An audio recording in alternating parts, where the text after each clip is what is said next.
এইরকম নিরামিষ গাটি কচুর তরকারি করতে চাও? চলো আমার রেসিপিটা একবার দেখে নাও। হ্যালো এভরিওয়ান, আজ আমি তোমাদের দেখাবো নিরামিষভাবে একটি গাটি কচুর রেসিপি।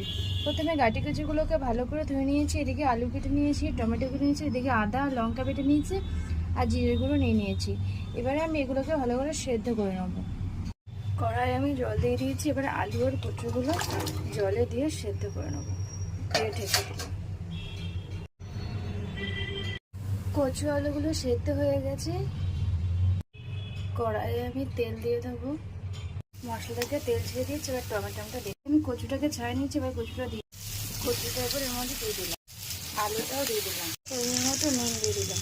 একসঙ্গে খুব মিশিয়ে দেবো। কত সুন্দর রং হচ্ছে দেখো বন্ধুরা। কষানো হয়ে গেছে। এবার আমি জল দিয়ে দেবো। জল দিয়ে দিয়েছি বন্ধুরা। এবার আমি এটা 10 মিনিটের মতো ফুটিয়ে নেবো।